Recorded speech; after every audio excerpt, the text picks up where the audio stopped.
This guy finds treasure, not just as a hobby, for a living. He travels the world to unearth the things the rest of us have lost, forgotten, or left behind. My name's Leigh Webber. Most people know me as the Bondi treasure hunter, and I'm a professional treasure hunter.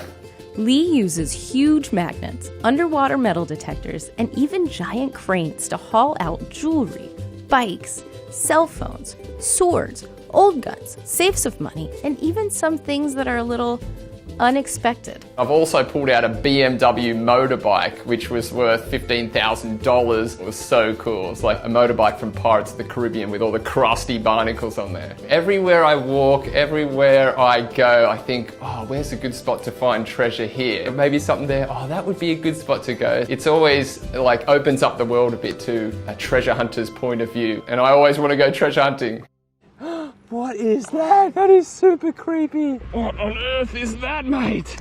Oh, look, there's jewelry. I get excited about the stupidest things when I'm treasure hunting. Look at that.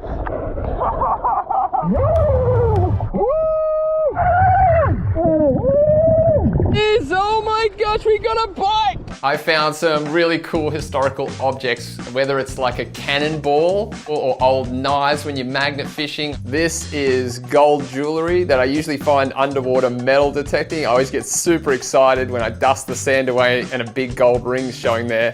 Sometimes I find these gold chains and other bits of necklaces. Super cool, huh? This is rare and stoneware out of Germany, and it's got a date on here of 1600.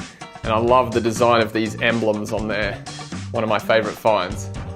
This knife I think is from World War II. I found it in the river in Switzerland. Dove down and got it.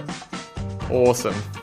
I found so many coins when I've gone metal detecting, anything from Roman coins to modern euros, Scandinavian coins, New Zealand type coins, Montenegro, also from countries that don't even exist anymore. I found loads of modern stuff. 2 Apple Watches.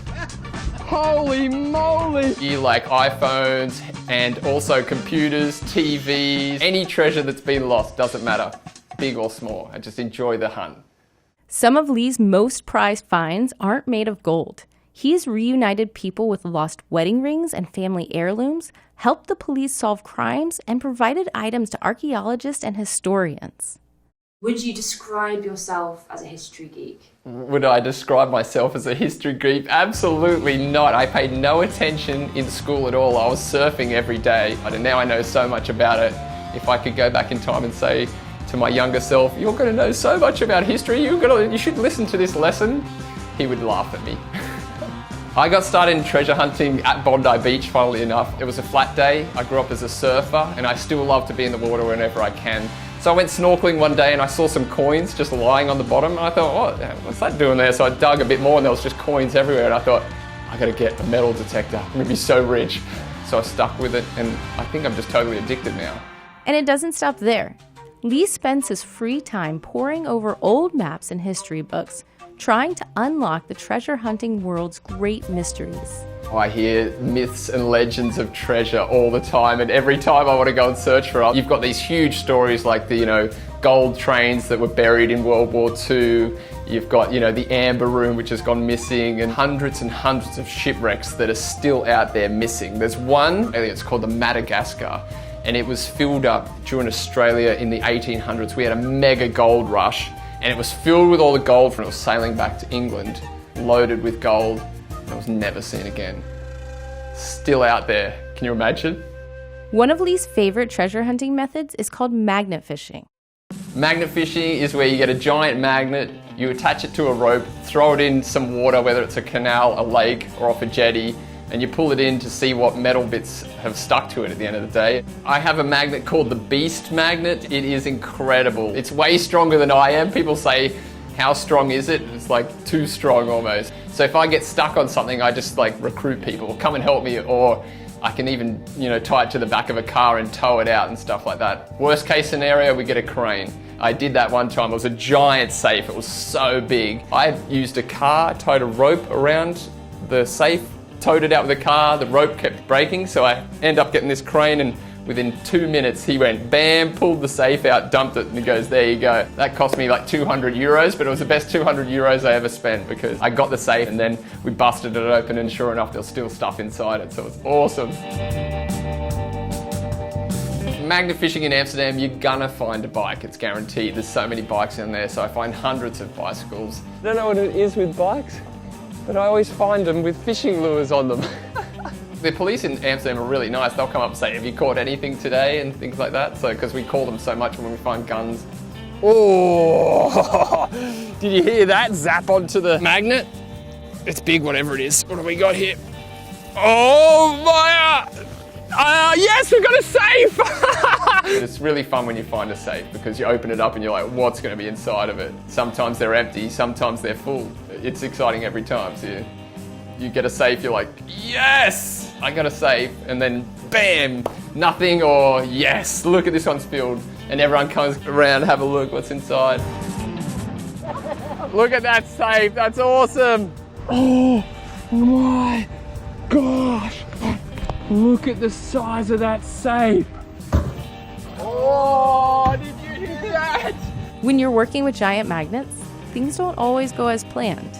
So one time when I was getting packed up, I had a magnet in my hand and another one on the floor, and because they're magnetic, it jumped up and caught my finger between the two magnets and crushed them and broke my finger. They're so strong. I can't pull the magnets apart, so I had to rip the finger out between the two magnets, and it was like, oh my gosh, I went white.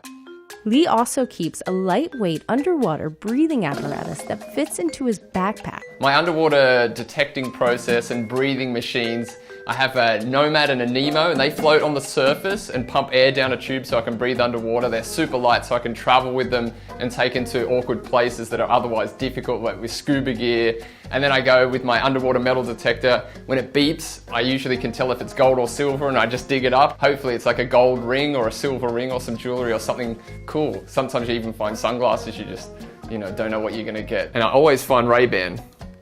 I've got hundreds of them. So, this one. There we go. How do they look? It takes the breath away from you when you're diving underwater and you dust out, especially if it's muddy down there, and then you see this diamond and it just like holds the light, almost like it's a torch looking back at you, and you're like...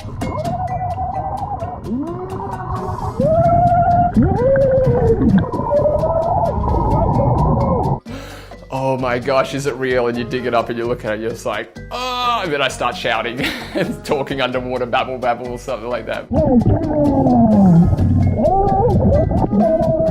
Nikki is my girlfriend. She loves diving underwater with the metal detectors, and she's found a lot of gold doing that, so she's like keen to do that. Yeah, she is a keeper, that's for sure. Some people say she's the best treasure I've ever found. Pretty corny, I know. Probably true though. Leigh and Nikki custom built a treasure hunting van, a camper van packed with dive gear and huge magnets, ready to travel through Europe at a moment's notice. The lifestyle of a treasure hunter, living in our van and just searching for treasures all over the world, is so much fun. We go wherever we want, really. We meet up with people who might be searching for things. It's kind of loose, it's kind of like a free lifestyle. I usually like to follow the summers. So if it's nice and warm and people are swimming down at beaches, that's when they're dropping a lot of things, so it's good to go searching there. If you want to find like Roman coins, you might go to England, or if you want to find jewelry and have a day in paradise, you could go down to Ibiza. So we just drive our van and live in it. It's really the best lifestyle ever. We're kind of like living the dream, as they say. But when I go scuba diving in beautiful places like Thailand or Ibiza with my metal detector, I'm looking for lost, usually modern jewelry, hopefully gold. Australia, you can go out in Australia metal detecting and find chunky gold nuggets out there. I mean, who wouldn't want to find a big chunky football-sized gold nugget and retire on it? But Leigh's idea of treasure might not be the same as it is for the rest of us. This is going to be one of my favorite all-time finds. It is a pair of panties. I'm trying not to touch it, but you can see down here, there's a ring tied in a knot attached to it. So some girl lost her panties and the ring at the same time. Best find ever. Leigh's girlfriend Nikki was less excited. Nikki didn't want me to keep them. And Leigh's passion isn't fading anytime soon. Every new discovery inspires him to keep the search going. When I'm treasure hunting, I'm definitely a kid at heart, dreaming of pirate shipwrecks on deserted islands and how rich I'm gonna be. It's kind of childish in a way, but in a way, it's also reality. It's the best hobby ever because anyone can find treasure no matter where you are in the world. It could be in your backyard, it could be in the creek down the road, it could be in the middle of Amsterdam. Will you ever stop? Never. I'll never stop treasure hunting. I love it. I'm addicted. I could never see myself stopping. Everywhere I go, I think about treasure hunting and there's always new spots. I don't think I'm ever going to get sick of doing this.